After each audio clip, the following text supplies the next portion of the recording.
Subscribe करिए hifi study channel को, bell icon को प्रेस कीजिए लेटेस्ट वीडियो अपडेट सबसे पहले पाने के लिए। Hello friends, welcome back hifi study changing the way of education. Friends, आज जो हम इंग्लिश में डिस्कस करने वाले हैं वो हम डिस्कस करेंगे प्रोनाउन। इससे पहले की क्लास में मैंने आपको पार्ट ऑफ स्पीच और नाउन, पार्ट ऑफ नाउन, ये तीन टॉपिक एकदम से क्लियर करा दिए हैं। अगर आपने अभी तक वो वीडियो नहीं देखा है तो डिस्क्रिप्शन में आपको लिंक मिल जाएगी और मेरा यही सुझाव आपको रहेगा कि आप पहले वो वीडियो देख लीजिए, क्योंकि उस वीडियो में मैंने इन सबको थोड़ी सी ना बेसिक जानकारियां दी थी। अगर वो चीज़ें आपको पता हैं तो आप ये सब बहुत अच्छे से समझ जाओगे, ठीक है ना। तो जितने भी साथी मेरी वो वीडियो नहीं देखे तो वो वीडियो जरूर देख लेंगे, डिस्क्रिप्शन में लिंक है। तो चलिए स्टार्ट करेंगे आज का टॉपिक, जो कि है हमारा प्रोनाउन। प्रोनाउन को अगर हिंदी में बात करें तो इसको कहते हैं हम सर्वनाम। हिंदी में क्या कहते हैं इसे भैया? तो हिंदी में कहते हैं सर्वनाम। अब देखो, अब प्रोनाउन की डिफिनेशन क्या हो सकती है, प्रोनाउन की डिफिनेशन क्या होती है? तो हिंदी में तो आप लोग जानते हो कि वे शब्द जो संज्ञा के स्थान पर प्रयोग किए जाते हैं उसे सर्वनाम कहते हैं। बट इंग्लिश में हम समझ लें कि इंग्लिश में हम लोग समझ substitute of noun. Substitute of noun, substitute का मतलब क्या होता है कि जो रखे जाते हैं, वो किसी दूसरे के स्थान पर रखे जाते हैं। आप लोगों ने क्रिकेट मैच खेला होगा, देखा होगा, बहुत से ऐसे गेम हो जिसमें सब्स्टिट्यूट रखा जाता है कि अगर वो बंदा अनुपस्थित है तो उसके स्थान पर हम कुछ ऐसा रखेंगे कि वो उसी का काम कर देगा, ठीक है ना। तो उसे कहते हैं सब्स्टिट्यूट। ठीक उसी प्रकार वाक्यों में भी होता है। जैसे मैंने कह दिया यहाँ पर राम जाता है, मैंने कह दिया राम जाता है। अब यहाँ पर राम तो हो गया आपका, क्या हो गया? नाउन। राम का आप कहोगे नाउन, प्रॉपर नाउन, नाम हो गया। लेकिन अभी मैं यहाँ से लिख दूँ राम जाता है, राम मेरे साथ जाता है, राम मेरे साथ जाता है। बात तो समझना जरा, राम मेरे साथ जाता है। अब ये देखो, फिर मैं एक बार राम के पिता का नाम, राम के पिता मोहन है, राम के पिता मोहन है। अब एक मैंने सेंटेंस लिख दिया, राम जाता है, राम मेरे साथ जाता है, राम के पिता मोहन है। तो यहाँ पर राम शब्द बार बार आ रहा है, राम शब्द बार बार आ रहा। तो मैं इस सेंटेंस को अगर कुछ अलग लहजे में कहूँगा तब मेरा सेंटेंस क्या बन जाएगा?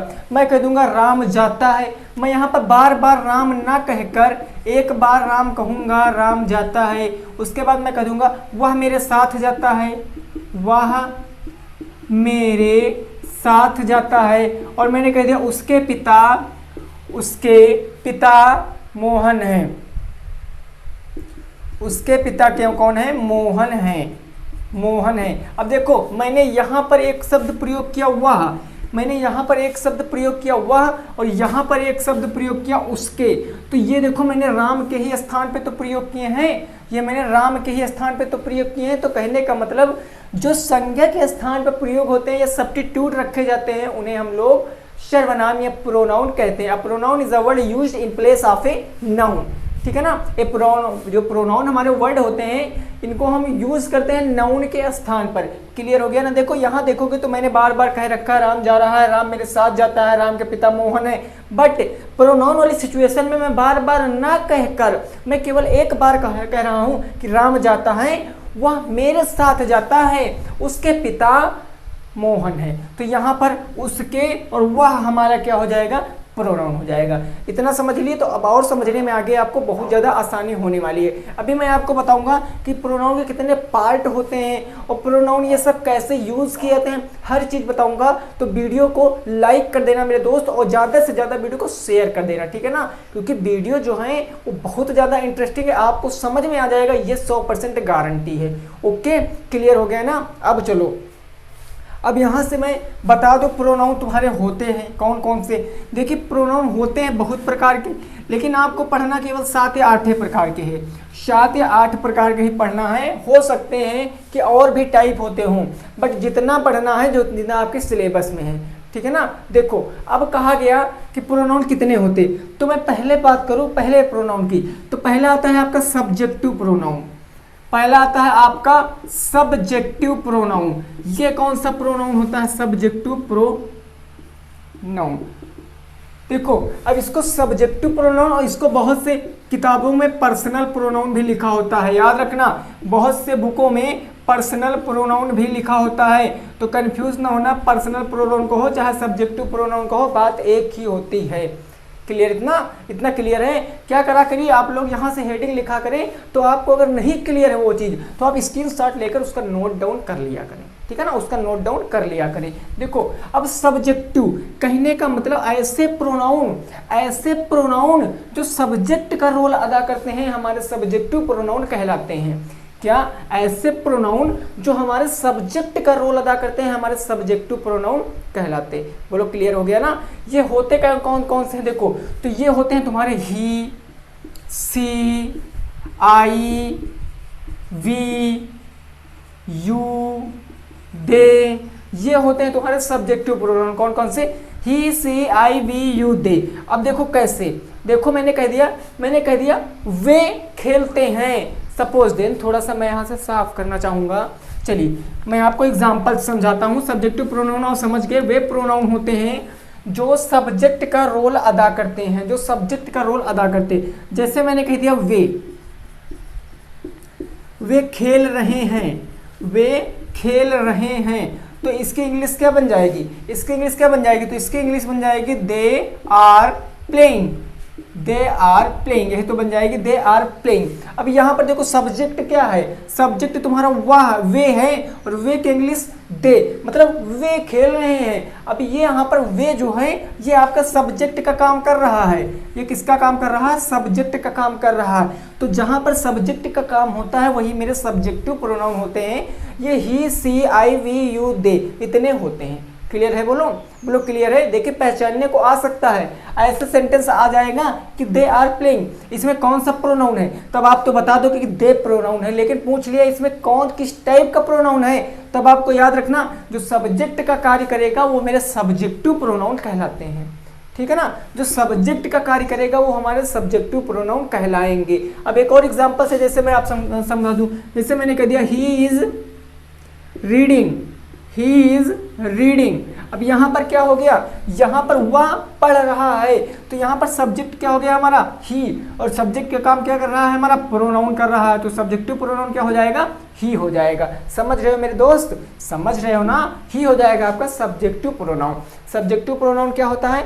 तो सब्जेक्टिव प्रोनाउन वे प्रोनाउन होते हैं जो सब्जेक्ट का कार्य करते हैं, जो सब्जेक्ट का कार्य करते हैं। क्लियर हो गया ना? क्लियर हो गया।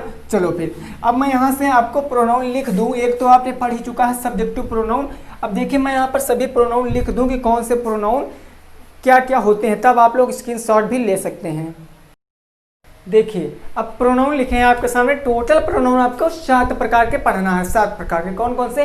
पहला है सब्जेक्टिव प्रोनाउन जो आप पढ़ चुके हो, दूसरा है ऑब्जेक्टिव प्रोनाउन, तीसरा है पजेसिव प्रोनाउन, और चौथा है रिफ्लेक्सिव प्रोनाउन, पांचवा है इंडेफिनिट प्रोनाउन, एंड 6 नंबर जो है मेरा वो है डिमेंट्रेटिव प्रोनाउन, 7 नंबर है आपका इंट्रागेटिव प्रोनाउन। इन्हीं सभी प्रोनाउन आपको पढ़ना है, बहुत अच्छे से समझना है। थोड़ा सा डिफिकल्ट हो सकता है लेक्चर में, मान सकता हूँ, क्योंकि ये अभी आपने नहीं पढ़ा हो सकता है आपने अभी तक नहीं पढ़ा हो, लेकिन अब ये आपके सिलेबस में है तो ये आपको पढ़ना ही पड़ेगा।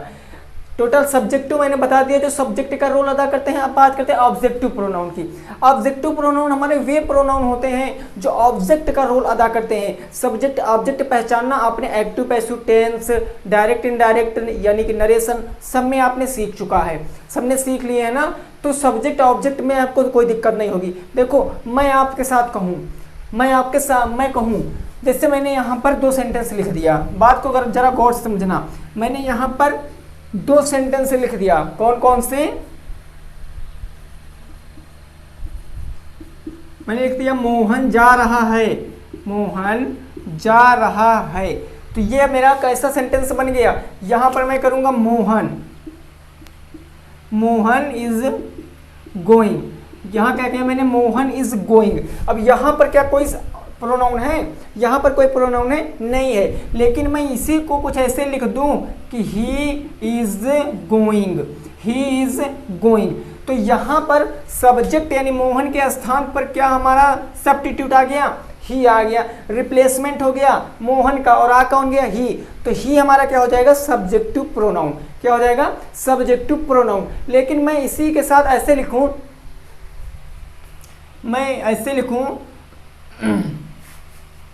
जैसे मैंने कह दिया यह बुक मेरी है, यह बुक मेरी है। अब इसको अगर इंग्लिश में कन्वर्ट करोगे तो क्या बन जाएगा, दिस बुक इज माई। ये तो बन जाएगा दिस बुक इज माई, यह बुक मेरी है, यही तो बन जाएगा। तो यहाँ पर माई, ये माई आपका क्या कर रहा है, ऑब्जेक्टिव का कार्य कर रहा है, ऑब्जेक्ट का कार्य कर रहा है।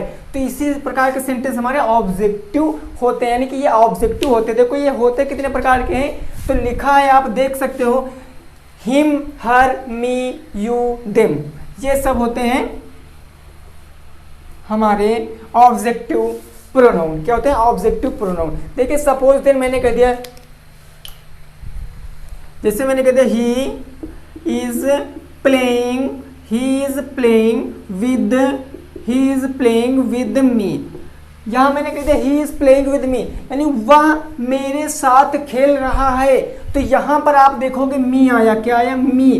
तो मी तो आपका प्रोनाउन है, सिंपल, ये प्रोनाउन है, इसमें कोई दो राय नहीं है। लेकिन एक कैसा प्रोनाउन है, तो ऑब्जेक्ट सबसे बाद में लगता है, तो सबसे बाद में लगने के लिए कौन सा प्रोनाउन हो जाएगा, ऑब्जेक्टिव प्रोनाउन हो जाएगा। समझ रहे हो ना, ये ऑब्जेक्टिव प्रोनाउन हो जाएगा। बात करें ही की, तो ही सब्जेक्ट सबसे पहले आता है, तो ही हमारा क्या हो जाएगा, सब्जेक्टिव प्रोनाउन हो जाएगा। ठीक है ना। ये जो तुम्हारे him, her, me, you, them, ये सब होते हैं, तो यही सब आपके क्या हो जाते हैं, ऑब्जेक्टिव प्रोनाउन। ठीक है ना, यही आपके हो जाते हैं ऑब्जेक्टिव प्रोनाउन।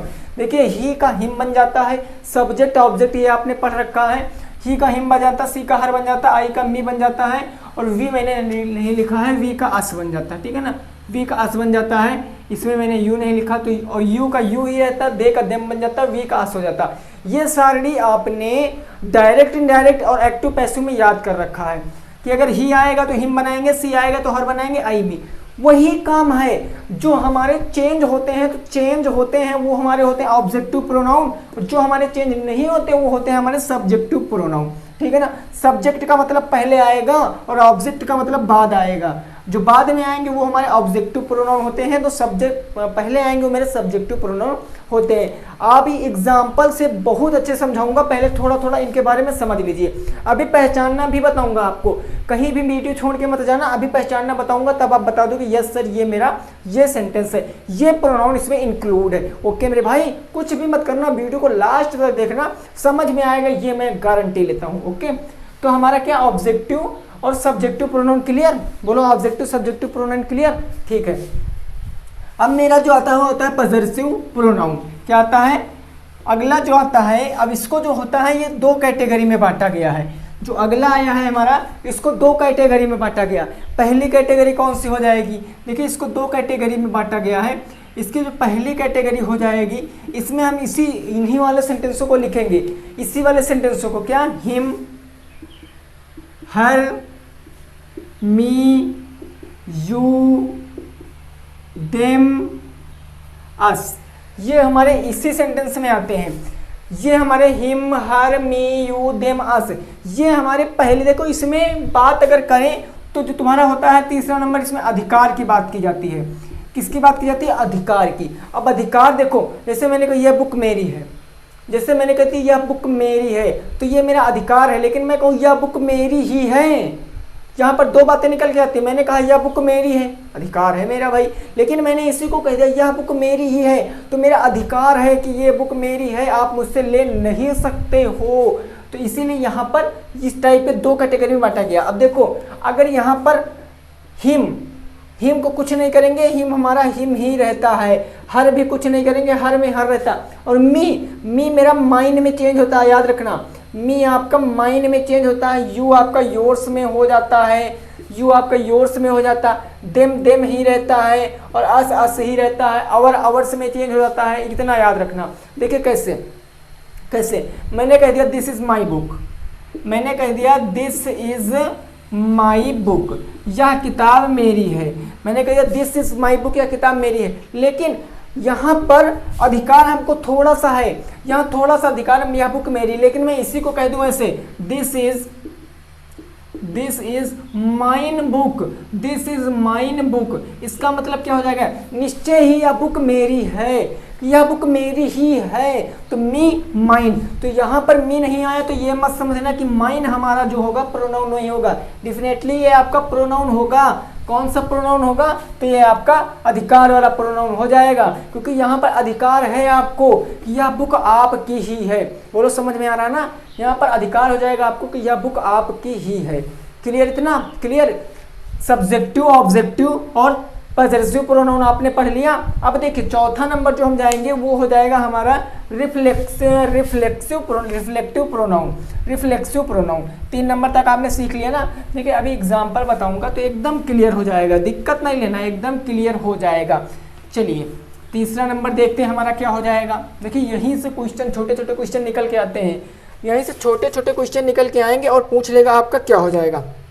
समझो, देखिए ये जो आपका रिफ्लेक्सिव प्रोनाउन है, ये आपका रिफ्लेक्सिव प्रोनाउन कुछ नहीं, अभी तक आपने जितने भी प्रोनाउन पढ़े हैं, कौन कौन से, हिम, हर, देम, यू, यही सब तो पढ़ा है अपने, यही सब तो पढ़ा है। बस इसमें याद रखना जो आपका रिफ्लेक्सिव प्रोनाउन है, इस प्रोनाउन में कुछ ज़्यादा बदलाव नहीं होता है, केवल सेल्फ लग जाता है। सेल्फ की बात मतलब खुद की बात लग जाएगा इसमें, खुद की बात। स्वयं, रिफ्लेक्सिव प्रोनाउन मतलब स्वयं। जैसे हिम था तो हिम का क्या बन जाएगा, हिम सेल्फ। क्या बन जाएगा, हिम सेल्फ। जैसे हर था तो हर का क्या बन जाएगा, हर का बन जाएगा हर सेल्फ। ऐसे इस सेल्फ सब में जोड़ देंगे और मेरा काम खत्म हो जाएगा। आपको पहचानने की बहुत अच्छी ट्रिक है, अगर सेल्फ लगा देखोगे, अगर सेल्फ लगा देखोगे तो समझ जाना ये मेरा रिफ्लेक्सिव प्रोनाउन है।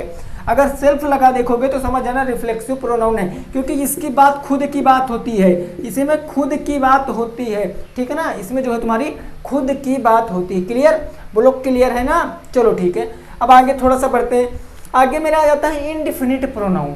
इनडिफिनिट का मतलब जो पक्का नहीं है ना, यही तो होता है जो पक्का नहीं है। अब इसका मतलब कैसे हो जाएगा, जैसे मैं कहूँ, देखो अब यहाँ पर रिफ्लेक्सिव प्रोनाउन और इनडिफिनिट प्रोनाउन, इसमें थोड़ा सा अंतर है। क्या अंतर, पहले मैं इसके थोड़े से एग्जांपल बता दूं। नहीं कहोगे सर एग्जांपल तो बताया ही नहीं आपने, सबके एग्जांपल बताया लेकिन इसके एग्जांपल नहीं बताया। तो सुनो, जैसे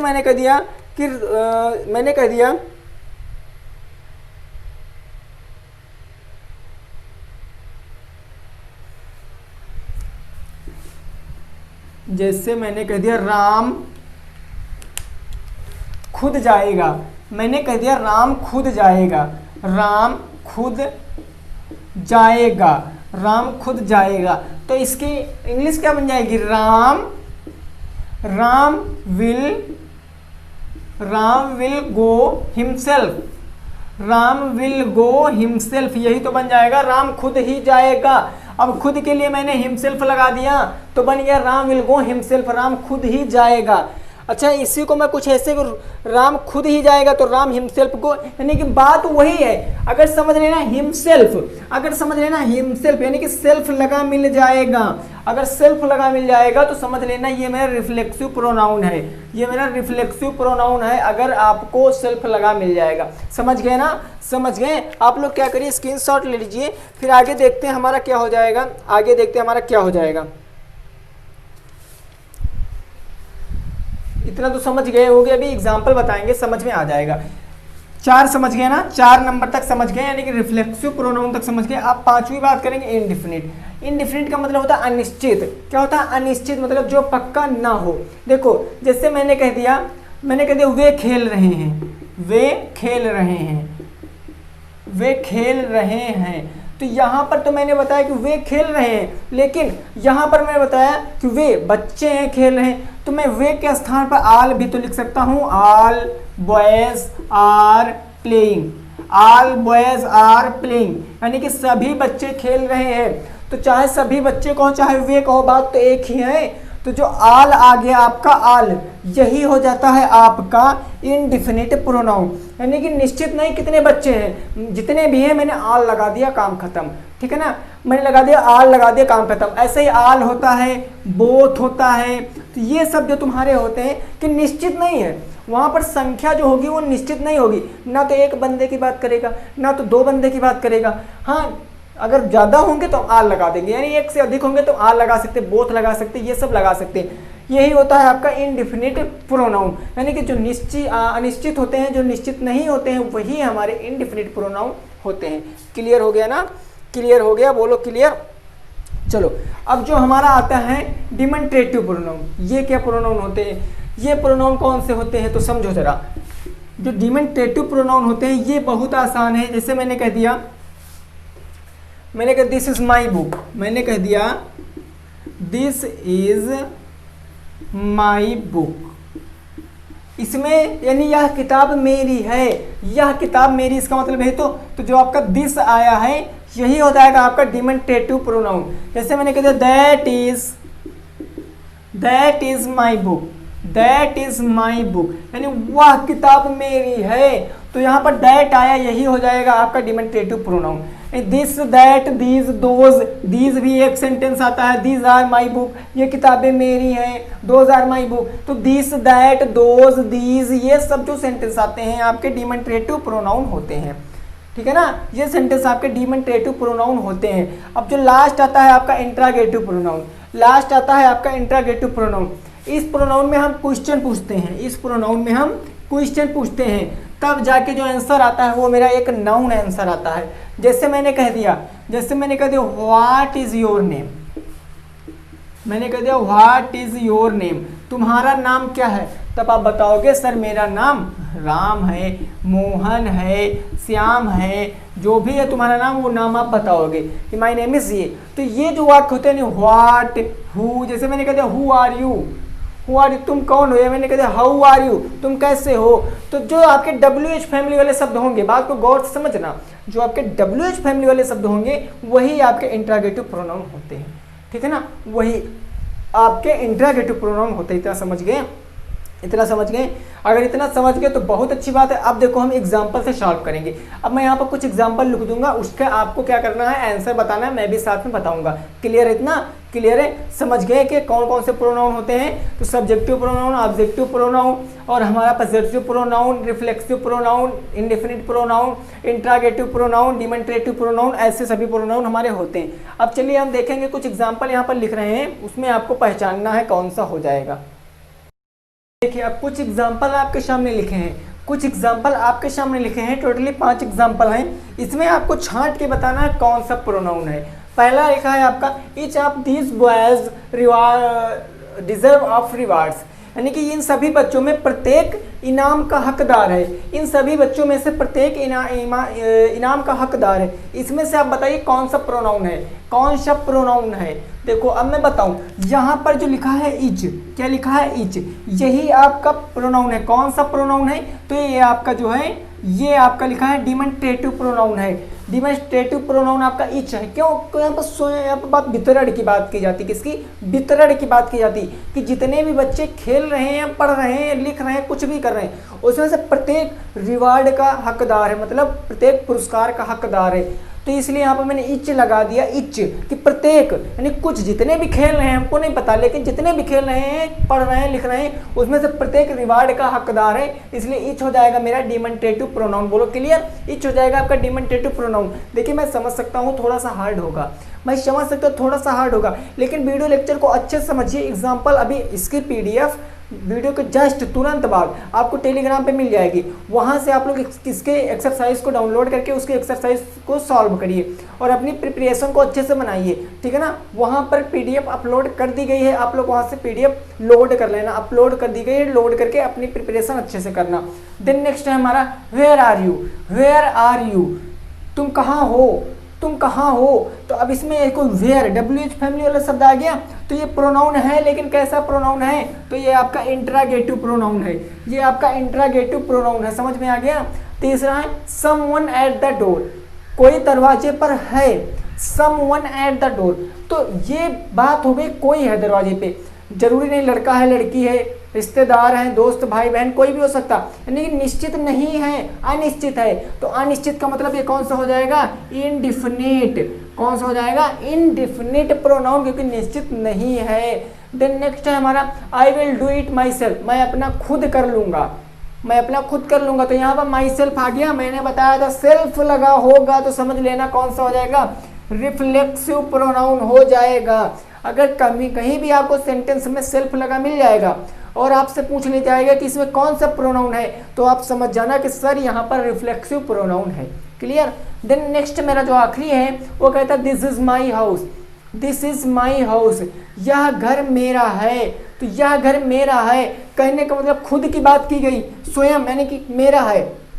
यहाँ पर यह निश्चय ही मेरा घर है, तो निश्चय ही का मतलब क्या हो जाएगा, यहाँ पर पॉजेसिव प्रोनाउन हो जाएगा। ठीक है ना, यहाँ पर पॉजेसिव प्रोनाउन हो जाएगा। मैंने बताया था दिस इज माई हाउस, यह घर मेरा है। लेकिन अभी यहाँ पर देखो ये पॉजेसिव प्रोनाउन को मैंने दो कैटेगरी में बांटा था, याद है, दो कैटेगरी में बांटा था। ये फर्स्ट कैटेगरी का है। अभी यहाँ पर कुछ ऐसे सेंटेंस, यही वाला सेंटेंस कुछ ऐसे लिख जाता, कैसे, this is mine book, this is mine house.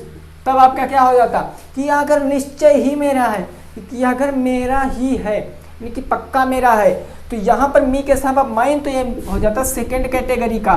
जो पॉजेसिव का है सेकंड कैटेगरी हो जाती है हमारी, लेकिन ये फर्स्ट कैटेगरी का है। समझ में आ गया, समझ में बोलो आ गया। अच्छा ठीक है, समझ में आया होगा तो अच्छी बात है, नहीं अगर आया है समझ में तो आप क्या करना, वीडियो को दोबारा से देखना, वीडियो को दोबारा से देखना, समझ में आ जाएगा। और इसकी जो पीडीएफ है वो टेलीग्राम पे अपलोड हो चुकी है, तो आप लोग टेलीग्राम से इसकी पीडीएफ डाउनलोड कर लें और अपनी प्रिपरेशन बहुत अच्छे से बनाएं। वीडियो को अच्छी लगी हो तो वीडियो को लाइक कर देना। अगर हमारे चैनल पे पहली बार आए हो और चैनल आपको अच्छा लगा हो तो चैनल को सब्सक्राइब करना, साथ में बेल आइकन को जरूर प्रेस कर लेना। मिलते हैं नेक्स्ट वीडियो में जो कि हमारे 8 बजे। तब तक के लिए जय हिंद, जय भारत और वंदे मातरम।